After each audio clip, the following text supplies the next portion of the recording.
todos vamos a morir. Y si uno raspa la superficie, todo el mundo tiene interés en hablar del tema. Claro. Pero es algo muy difícil, ¿sí? Y es algo muy personal. Pero cuando lo logres hablar, uy, se abre una cosa y es muy bonito.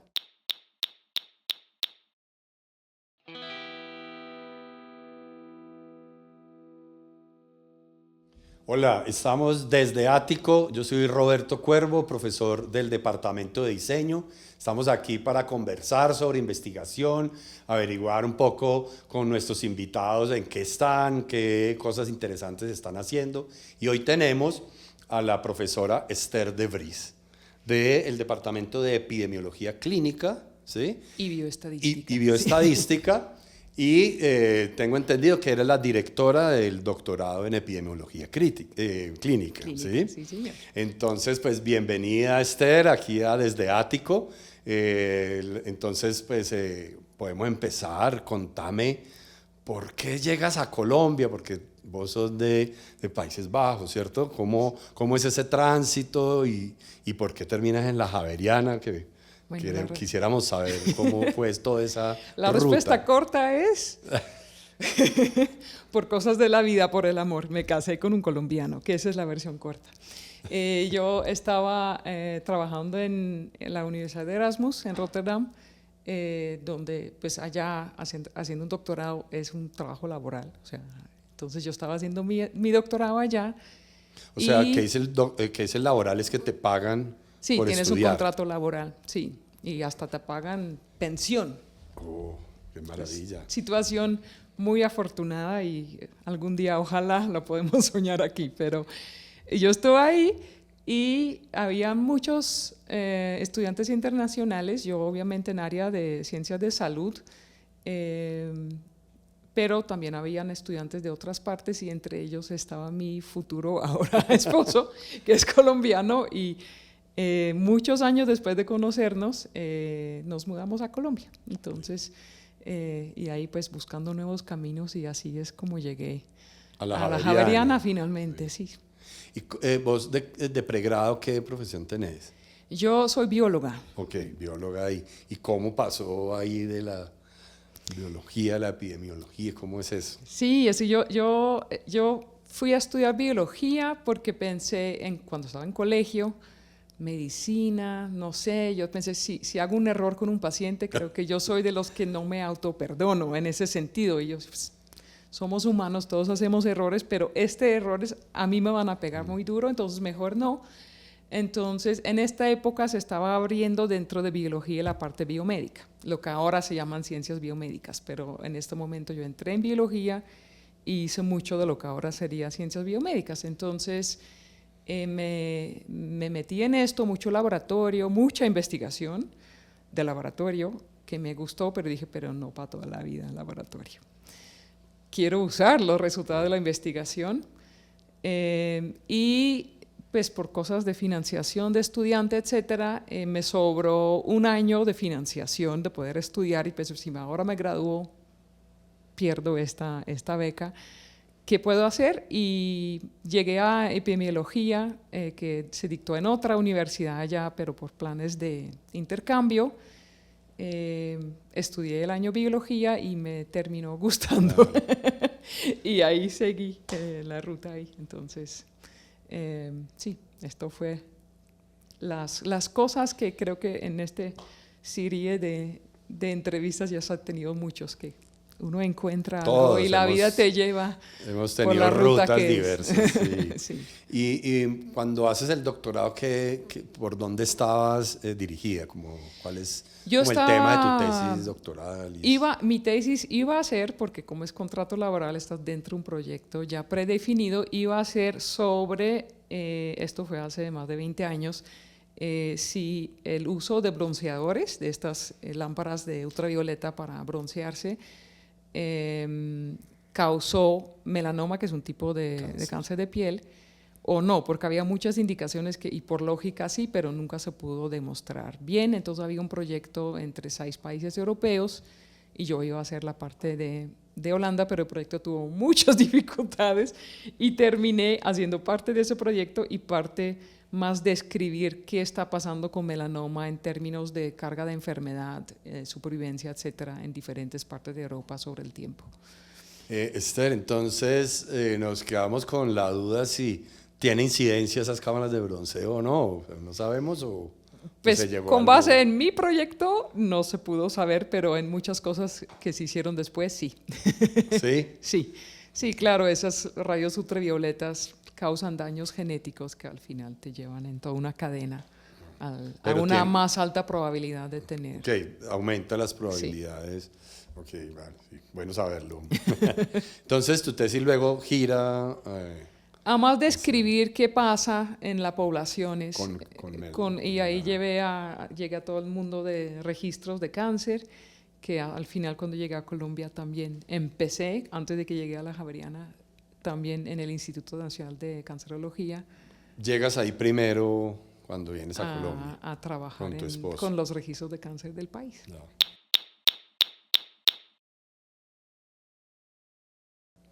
Y entonces empiezas a hacer también investigación acá en la sí, universidad. Entonces pues ya, claro, desde mi tiempo en el Instituto de Cancerología ya tenía un poco de contactos y obviamente seguí con áreas de interés en cáncer, pero ya no tanto cáncer de piel, aunque sigue siempre siendo un amorcito que tengo, pero aquí ese es un problema mucho menos grande que en Europa. O sea, en Europa es un cáncer súper frecuente y aquí no tanto. ¿Por qué?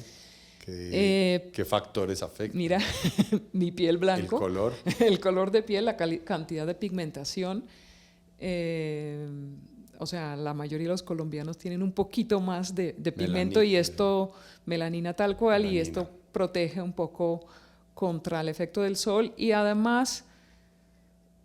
Bueno, eso es como generalizando, pero el tema de broncearse, etcétera, es un tema que es más pronunciado aún en Europa y más en Europa del Norte, donde se ve bien cuando estás bronceada y si no te ves como maluquita porque estás muy blanca, eso es como la... Entonces, y de estar trabajando todo el tiempo adentro y salir de vacaciones a España o al trópico y coger todo ese sol sin estar... acostumbrado a eso. Entonces, aquí también hay cáncer de piel, pero de melanoma muy poco, y los otros tipos de cáncer sí los hay, pero no en tanto nivel como allá. Entonces, pues es un tema de interés, pero no de tanto interés de salud pública como algunos otros problemas que hay. Y entonces, ¿aquí empiezas? ¿Hacia dónde diriges cuando empiezas acá? Entonces, en mis cosas de investigación hice sobre todo al inicio de usar los datos de los registros de cáncer para describir, bueno, qué son los frecuentes, qué cambia, en quiénes, este tipo de cosas. Y también desde mi época ya en el instituto, bueno, esa sí es una anécdota que van como siempre en paralelo. Como en Colombia, muchos colombianos no lo saben y muchos holandeses tampoco, atienden a una población de holandeses en hospitales, sobre todo en Medellín, importante.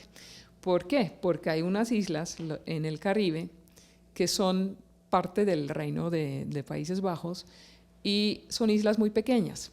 Sí, hay Curazao y Aruba que ya están independientes más o menos, pero también hay San Martín y unas muy pequeñas, donde hay médicos generales, médicos familiares, pero no hay especialistas porque no hay suficiente población para tener todo un hospital con todo. Entonces, cuando estas personas necesitan atención especializada, vienen a Medellín. Bueno, al menos en esa época vinieron a Medellín, que tienen contratos con esos hospitales para no tener que volarlos tan lejos hacia Holanda. Europa. Entonces, hubo un momento que la embajada de los Países Bajos me contactó y me dijo, usted trabaja en un hospital, ¿cierto? Y yo, pues sí, pero... Más o menos. Pero de investigadora, no de médico o algo así. No, es que la ministra de Salud va a visitar a los hospitales con quienes tenemos convenio, pero también quiere visitar unos hospitales sin que hay este interés de contratos de por medio. ¿Tú podrías recibirla? Yo, pues, tengo que hablar con la directora del instituto porque esa decisión no la puedo tomar yo. Y la directora dijo, sí, pero le vamos a mostrar la realidad completa. Listo. Entonces la ministra vino, vio urgencias del Instituto Nacional de Cancerología, que tanto en esa época como ahora es fuerte. Mucho sufrimiento, es fuerte, es fuerte. Y en esta misma época hubo la discusión, no sé si se acuerda, de Matador, del cartunista, sobre la eutanasia de su papá, que su papá quería solicitar la eutanasia, había toda una polémica. Y yo en mi departamento en Holanda era compañera de oficina del grupo que hacía la investigación, la evaluación de la eutanasia en Holanda, era la ley de eutanasia en Holanda. Entonces el tema, pues yo lo había oído de colegas, o sea, sin haberlo trabajado yo. Pero claro, la ministra sabía de esta discusión un poco y dice, bueno, quizás Países Bajos puede ayudar a orientar política pública en ese tema tan complicado que hay. Entonces empezó a hablar con la directora del instituto y dijo, pero ¿qué tanto acceso a cuidado paliativo hay? Dice, no, pues poquito, en ese momento no estaba legislado todavía el cuidado paliativo, eso llegó en 2014. Entonces ella dijo, pues, pero es difícil tener algo de eutanasia cuando no hay acceso a paliación, o sea, para que la gente lo pida de pura desesperación en vez de que realmente haberlo pensado bien y eso es lo que sí o no es una opción para mí. Entonces ahí se abrió otra línea de investigación en que todavía sigo trabajando, que es en decisiones médicas al final de la vida, tanto temas tan duras como eutanasia, pero también de poder proveer confort para pacientes que no van a curarse, pero pues todavía tienen un tiempo para vivir y para vivir la mejor manera posible. Entonces, ¿cómo llegamos ahí? ¿Cuál era la investigación que empiezas a hacer aquí en la Javeriana? Sí, entonces estaba y todavía sigo haciendo esto de describir la ocurrencia de cáncer en el país y la supervivencia, pero también la otra lado de la moneda, que tratar de quienes no se van a curar, que afortunadamente cada vez más personas sí logramos curarlos, pero los que no, pues cómo podemos dejar de la mejor manera el proceso final, ¿sí? La muerte como tal, pero también el tiempo anterior. Entonces esto también ahora es parte de mis pues, dos grandes ramos, digamos, de interés en investigación.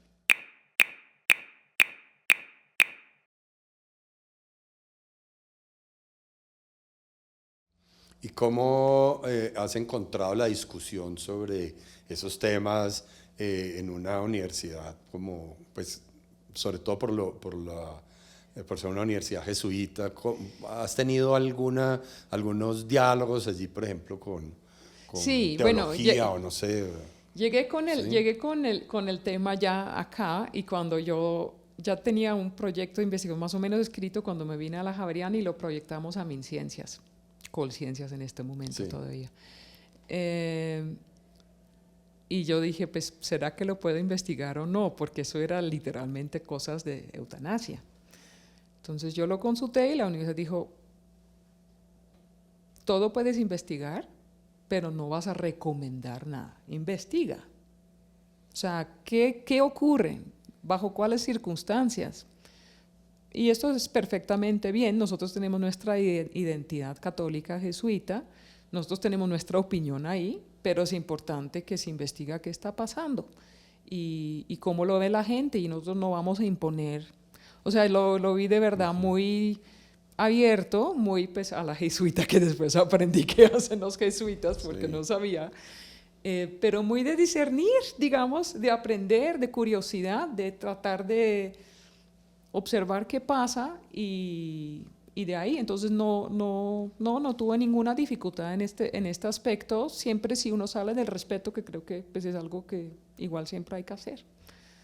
Entonces a veces la gente se les sorprende, dice, ¿tú en una universidad católica puedes investigar ese tema tan difícil? Sí, porque no soy radical en tener, eso debe ser, no, estamos mirando. Claro. Y respetando diferentes preferencias, diferentes opiniones y no estamos obligando a nadie a hacer nada. No, de hecho, yo no le preguntaba por si hubiese dificultad, sino si había habido diálogos, porque es interesante mantener los diálogos, Sí, pues ¿cierto? ahí después porque llegó. hay aportes desde varias visiones que yo creo que en ese sentido la universidad puede, de hecho, generar unos espacios Sí, o sea, de poner argumentos interesantes. me llegaron, bueno, desde este que describimos un poco qué pasa en la realidad, porque había mucha polémica como están matando a la gente, o sea, en la prensa. Entonces, no, pero ¿qué pasa realmente? ¿En qué circunstancias? Y de ahí pues llegué cada vez más hacia cuidado paliativo y ahora tengo una estudiante doctoral que nos enamoramos, ella me hizo enamorar también, de un instrumento que trata de medir necesidades holísticas en cuidado paliativo tempranamente. Porque, ¿qué pasa? La gente piensa que cuidado paliativo es cuando ya no hay nada que hacer, cuando ya es para morir, ¿sí? Y mucha gente llega, no sé, en la última semana, últimos días de la vida, y es una agonía grande, y pues ahí tratando los paliativistas de hacerlo lo más agradable posible, pero se puede desde mucho antes dar mucho soporte para que todo el proceso, inclusive de tratamiento que tiene la intención de curar al paciente, cuidado paliativo puede ayudar, ¿sí? Se puede desde mucho antes. Entonces, pero ¿cuáles son esas necesidades? Sí, todo el mundo piensa en dolor, náuseas, bueno, todas estas cosas que conocemos, pero hay muchos más. Necesito hablar con mi familia, que ellos no aceptan que yo voy a morir. Yo lo acepté, pero necesito que estamos todos listos. Necesito apoyo en manejar el sistema de salud, necesito no sé qué. Entonces, cuando empezamos a trabajar con este instrumento que viene de Inglaterra, que lo adaptamos a Colombia, ya me llegaron ahora de enfermería, de teología, intereses. Entonces, con enfermería ya estamos haciendo algunas cosas, de teología creo que está como en idea, pero no hemos aterrizado todavía, pero es un tema que toca a tanta gente que es muy bonito. O sea, hasta yo estoy pensando en derecho, podríamos también mirar cosas, porque también... Seguramente. Yo no sé nada de derecho, pero creo que me pueden apoyar en muchos temas ahí relacionados. Sí.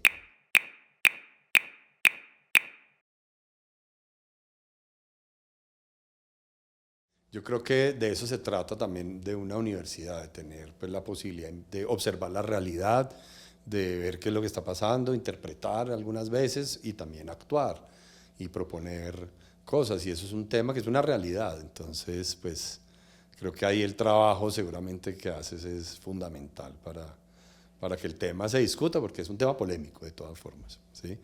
Y lo que cuentas, tal vez incluso más hacia afuera, en lo mediático, afuera de la universidad, es probablemente más escandaloso.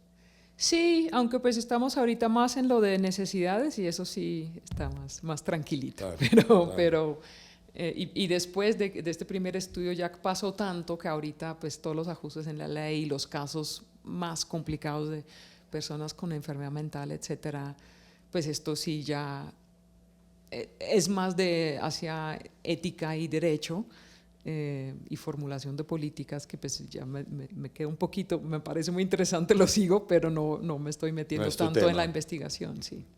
Bueno, y después de esto, ¿qué más has investigado que de pronto quisieras compartir con nosotros? No, pues no sé, o sea, estamos, por ejemplo, con ese instrumento, todo el mundo dice ese instrumento, pero es tan bonito que estuvimos en el tema de ajustar, ¿sí? En validación lo llamamos, o sea, para ver si funciona bien y cómo mejor utilizarlo. Y en las primeras pruebas, pacientes que preguntaron a mi estudiante doctoral, oye, ¿puedo mantener una copia de esto? Porque lo quiero llenar cada rato para hablar con mi médico y me va a servir. Uno dice, qué bonito. Claro. Hace poquito hicimos una actividad en un proyecto que tiene la Universidad de Ciudad Bolívar, que se llama Vidas Móviles, que en este momento está coordinado por enfermería, pero participan muchas facultades de la universidad. Sí, de hecho mi facultad participa casi siempre en Vidas Móviles. Y es muy bonito, hacen muchas cosas bonitas. Y hicimos una actividad con un grupo de adultos mayores aplicando el instrumento. Sobre todo queríamos saber si la versión en papel iba a funcionar igual que una versión que hicimos en internet. Eso era la pregunta de investigación, si lo podíamos usar de la misma manera. Pero la coordinadora de vidas móviles, que es de enfermería en este momento, pidió como pues cuáles son como las necesidades que se identifica allá, porque a mí me sirve para ver qué puedo hacer con las personas que participan allá. O sea, nosotros lo queríamos para ver si estos eran equivalentes a esos dos modos, pero ella quería usar los resultados y ya hicieron actividades. Habían, por ejemplo, muchos pacientes que ellos se dio cuenta que una pregunta es, ¿sabes qué enfermedad tienes? Y yo, no, pues tengo algo que se llama mellitus, y no sabían que era la misma diabetes, o tengo algo ahí, pero no sé qué es. Entonces, pues claro, para enfermería fue un termómetro muy interesante a decir, oye, pero eso sí podemos trabajar con el grupo, ¿qué significa esto? ¿Y por qué es importante tener acceso a los medicamentos? ¿Y por qué es importante no compartir medicamentos con los otros por querido que soy? De, mira, yo sí tengo insulina, pero eso empezó a salir de conversaciones. Entonces, pues qué lindo, eso motiva mucho, ¿no? Más allá de la pregunta de investigación de uno, que algo que ha tratado de trabajar está impactando de verdad allá en las vidas directas de las personas y probablemente les hace pues seguir un poco mejor en este caso su tratamiento, pero también de poder conversar, que pues sobre todo en ese tema de final de vida estamos viendo que es un tema no estamos hablando. Todos vamos a morir y si uno raspa la superficie, todo el mundo tiene interés en hablar del tema. Claro. Pero es algo muy difícil, ¿sí? Y es algo muy personal. Pero cuando lo logres hablar, uy, se abre una cosa y es muy bonito. Yo de hecho tengo un amigo que en Holanda es médico que evalúa las solicitudes de eutanasia. Entonces va a los pacientes que solicitan eutanasia y conversa todo un rato con ellos. Y dije, uy, qué difícil ese trabajo, ¿no? Cada vez esta solicitud de gente desesperada. Él dice, no, yo lo hago, ya estoy pensionado. Y lo hago porque para mí es un regalo de la vida poder ver esas conversaciones tan lindas de personas que han vivido tantas cosas, de poder sentir qué es vivir. Él dice, estas personas saben vivir. Claro. Es impresionante. Entonces son cosas que nutren a uno también y ojalá nutren a la población, que al final es el objetivo, obviamente.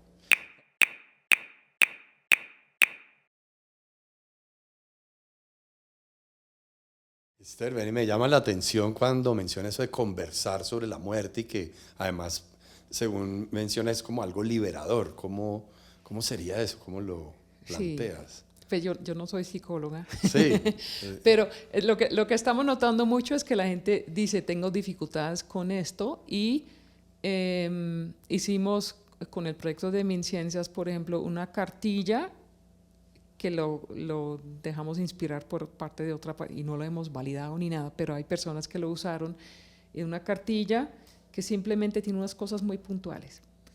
Pero todos tenemos como oído de un testamento, ¿cierto? Ante notaria, quién va a heredar la casa, bueno, todas esas distribuciones, pero hay muchas otras cosas así, sí, es como un testamento que para mí es importante en mi entierro. Algo me importa, lo dejo a otros. Hay personas, mi abuela, por ejemplo, murió hace 2 años. Ella como medio año antes sintió que se le estaba llegando el final. Y esa dejó con el padre de la iglesia todas las lecturas y canciones que quería, ya. Dejó la lista de quienes deberían recibir un aviso. Todo organizado, mejor dicho. Un día solicitó a mi papá y su hermana, que son los 2 mayores de los hijos, a decir, mira, yo les voy a explicar, es así, ¿qué opinan? Ya no, porque yo no quiero que ustedes tienen que hacer tanto trabajo cuando... Para ella fue así la manera, y esto abrió toda una cosa, bueno, ¿y tienes miedo? ¿Estás tranquila? O, pues ella obviamente era tranquila. No todo el mundo es tranquilo. Pero muchas veces también alguien es tranquilo porque algo sientes que no está listo, ¿cierto? Claro. Entonces en esa cartilla hemos puesto cosas de preguntas, ¿tienes canciones, tienes un playlist en Spotify que te gustaría? O no, si no, también está bien. ¿Tienes alguna, quieres flores, no quieres flores, quieres que todo el mundo viene, quieres velorio, no quieres velorio? Y cuando empieza a hablar de estas cosas, eso sobre todo cuando está muy cercano, aunque pues tú y yo podríamos hacerlo ya, ¿sí? O sea, no tienes que estar cercano a morir, pero muchas veces ocurre ya al final.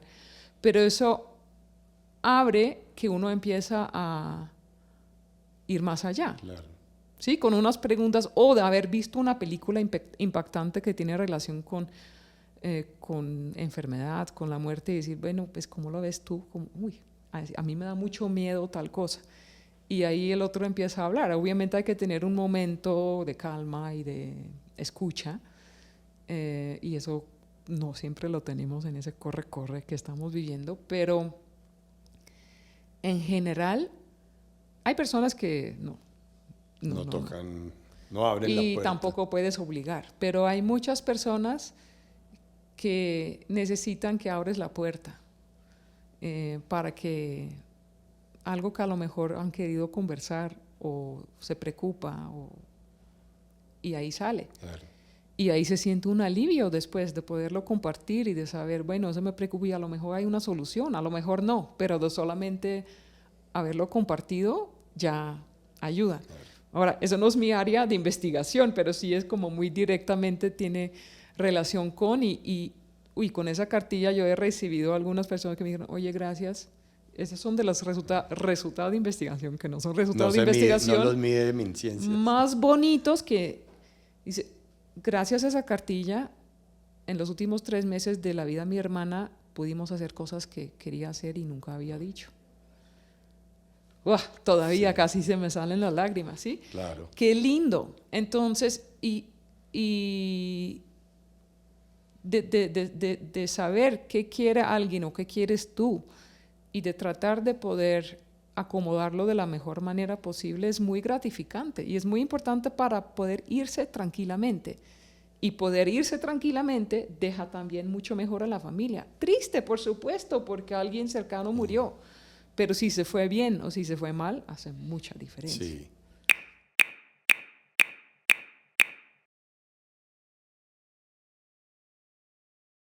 Mira que quiero contarte que yo dirigí una tesis de posgrado en diseño sobre el tema de la experiencia de lo ritual en la muerte y la propuesta era precisamente desde antes poder establecer si quería hacer un rito o no, que no necesariamente tenía que ser religioso, sino que hay muchas otras maneras y también cómo involucrar a la familia para la elaboración de ese rito y la elaboración del duelo, tanto como empezarlo desde antes incluso, ¿sí?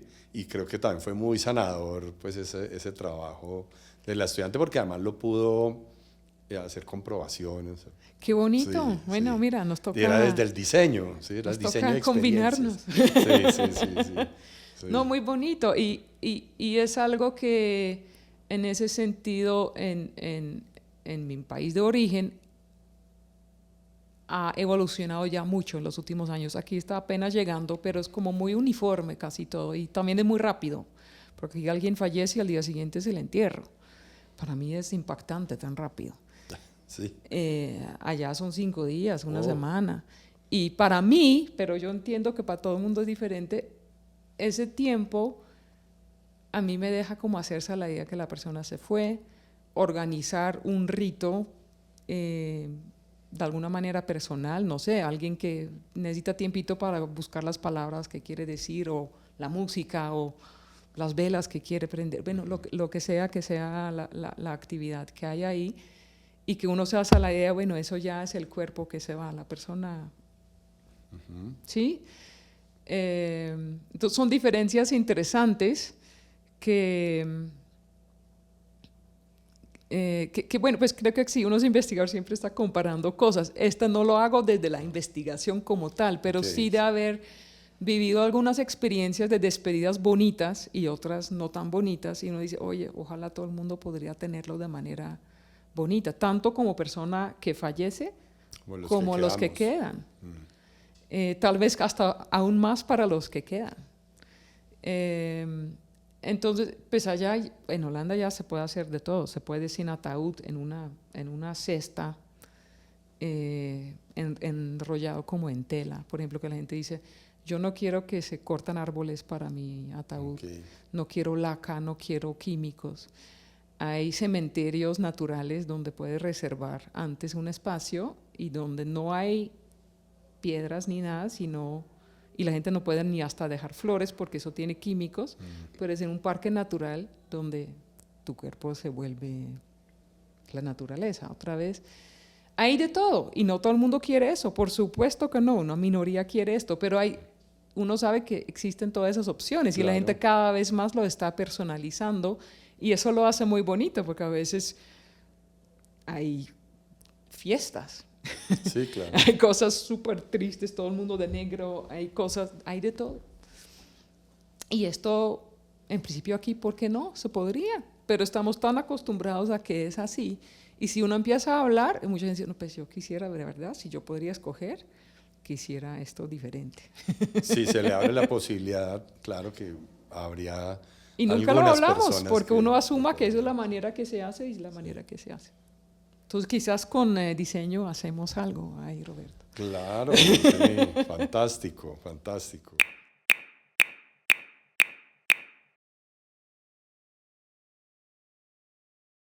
¿Cómo has encontrado en la universidad esos caminos para investigar aquí en la Javeriana?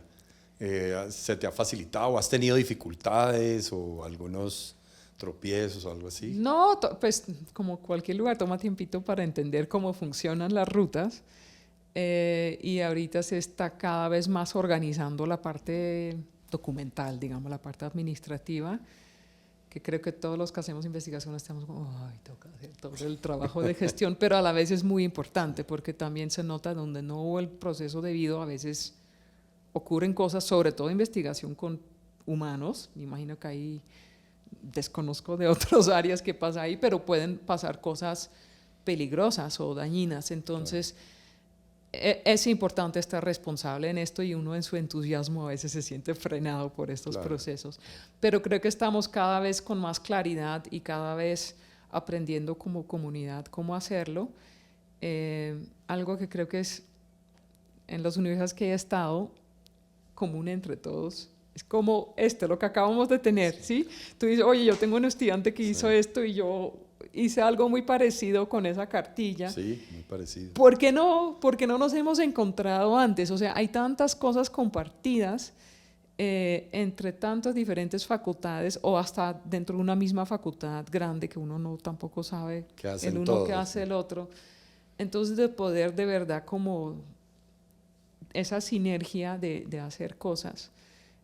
Pero creo que algo bonito que tenemos en la universidad es que buscamos mucho el impacto real en la población, que no queda en el artículo, que es importante, obviamente, ¿no? O sea, Porque son instancias de validación del conocimiento, pero uno no es de lo pensar único. en el por qué lo hago, no lo hago por el artículo, lo hago Claro. porque hay algún problema o alguna curiosidad que quiero trabajar.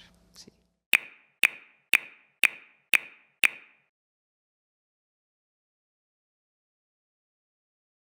¿Qué viene a futuro? ¿Cómo es hacia adelante las cosas en investigación y la universidad? En investigación, bueno, yo creo que nos gusta la investigación, creo que la universidad se está transformando poco a poco de una universidad más hacia enseñar y enseñar a investigar también. Creo que eso es bonito porque, pues más ahora que con tanta respuesta fácil a todo, ¿cierto? O sea, todos creo que estamos con cierto nivel de preocupación y admiración al tiempo, a la inteligencia artificial, etcétera. Si yo tengo respuesta rápida a todo, pues ¿cómo vamos a avanzar más allá? Pues solamente si tenemos curiosidad y decimos, no me basto con esa cosa que me sale de ahí, sino yo quiero saber Profundizar cómo más. funciona ahí y voy a pensar cómo lo puedo profundizar. Y esto también creo que promueve el pensamiento crítico que tanto también nos preocupa ahora, porque uno empieza a pensar de la lógica y qué significa esto y qué tal si, y todo ese tipo de cosas que pasan allá. Entonces, pues yo creo que como universidad vamos a investigar cada vez más, o queremos al menos investigar cada vez más. Y hay muchas cosas que se puede hacer con poco o hasta sin financiación. Si tenemos el tiempo, pues ya se puede hacer muchas cosas, y lo bonito de tener estudiantes y profesores es que algo de tiempo tenemos, ¿sí? No mucho, pero algo. Pero la parte de financiación, quiero pensar que estamos pasando en ese momento, al menos en salud, y me imagino que en todas las áreas, épocas un poco oscuras en que tanto a nivel nacional como a nivel internacional se han cortado muchos mecanismos de financiación. Yo creo que eso no puede durar, porque si no nos estancamos. Okay. Entonces yo creo que en algún momento se van a dar cuenta como, bueno, pues hay que invertir en esto para innovar, para avanzar.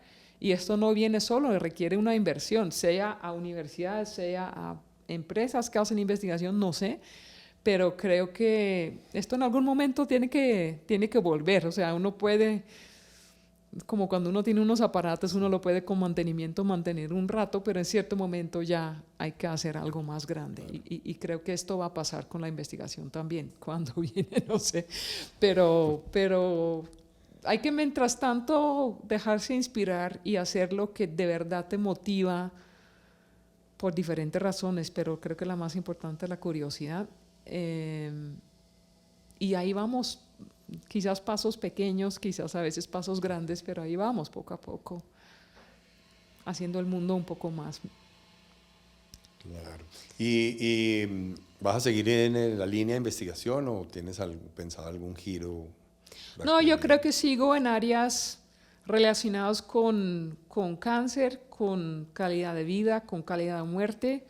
Estamos también pensando en el tema sobrevivientes, las personas que no murieron, sino ya están curados de un cáncer, pero tienen muchas secuelas, y qué pasa con ellos. Porque yo dejo, o sea, hay mucha investigación muy importante de los farmacéuticos, de nuevos tratamientos, nuevas quimioterapias, nuevas cirugías, pero eso lo dejo a quienes están ahí. Yo quiero un poco más la parte, por un lado la parte de humano, y por otra parte qué pasa a nivel macro en el país.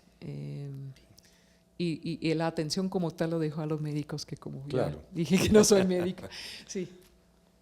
Bueno, muy bien, Esther, pues te agradecemos mucho que hayas compartido con nosotros todos tus proyectos, lo que estás haciendo, todo lo que nos cuentas.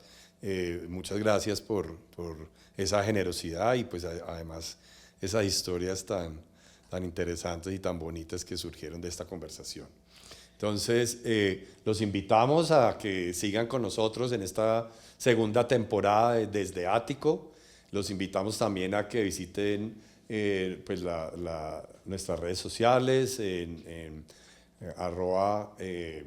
@centroático, y que nos pueden seguir también en YouTube, en nuestro canal, en Spotify, y para seguir aquí conversando sobre investigación. Y de nuevo, muchísimas gracias, Esther. Muchas gracias por esta oportunidad, muy interesante también.